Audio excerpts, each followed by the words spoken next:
Le plastique, produit miracle du XXe siècle, est aujourd'hui absolument partout. Il a colonisé notre vie quotidienne.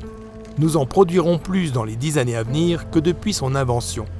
Et le rythme ne fait que s'accélérer.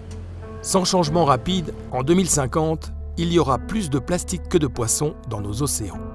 La première expédition lancée par la fondation Race for Water autour du globe en 2015 a permis de constater qu'il n'y a pas d'île de plastique, mais plutôt une soupe de plastique, et qu'il est utopique d'imaginer pouvoir nettoyer les océans autant pour des raisons pratiques qu'économiques.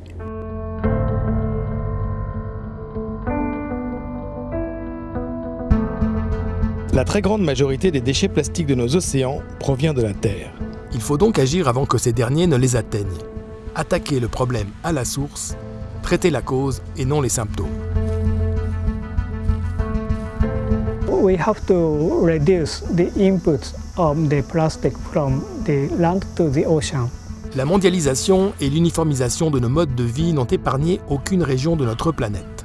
À défaut de pouvoir recycler tous les plastiques, ceux-ci sont partout dans le monde au mieux stockés pour remplir des hangars, ou pire, brûlés à ciel ouvert.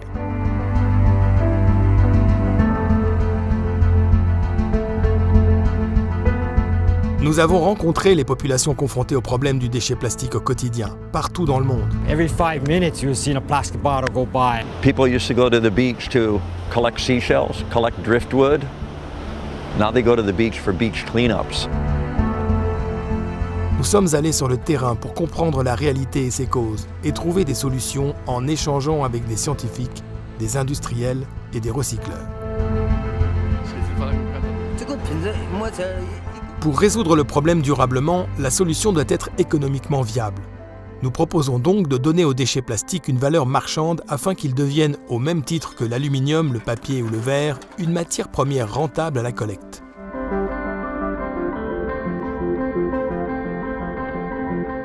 À l'issue de sa première expédition autour du monde, la Fondation Race for Water, forte de ses observations de terrain, a pu identifier une solution technique innovante de la société ETIA et imaginer un modèle de production rentable permettant de valoriser les déchets plastiques en les transformant en gaz à valeur commerciale comme l'hydrogène et en électricité. La vente de l'électricité ou de ce gaz permettra de rémunérer les collecteurs, créant ainsi pour la première fois une motivation pour récolter les déchets plastiques sauvages avant qu'ils n'atteignent les rivières et les océans. Mais notre engagement ne s'arrête pas là.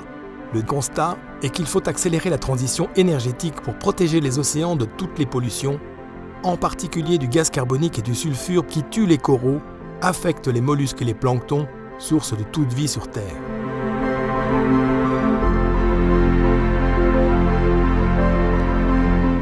La mobilité, basée sur les énergies fossiles, doit être remplacée par des énergies propres et durables. L'hydrogène comme vecteur de la transition énergétique, à terre comme en mer, est une solution d'avenir. Avec notre partenaire Plastic Omnium, nous avons conçu le premier navire au monde à propulsion hybride solaire-hydrogène.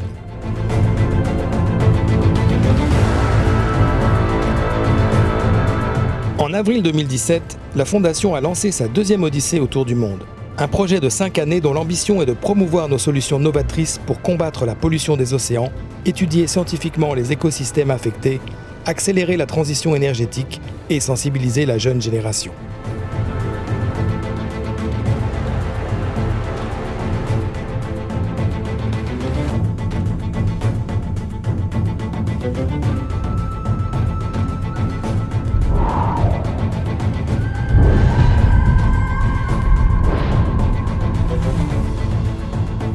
Cette expédition ambitieuse démontre qu'alimenter un bateau uniquement avec le soleil, l'eau et le vent n'est plus de l'ordre de la fiction mais bien d'une réalité.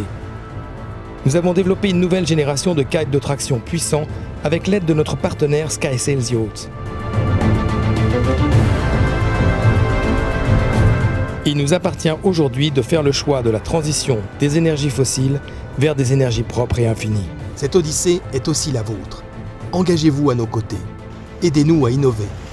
Avec vos soutiens, protégeons les océans.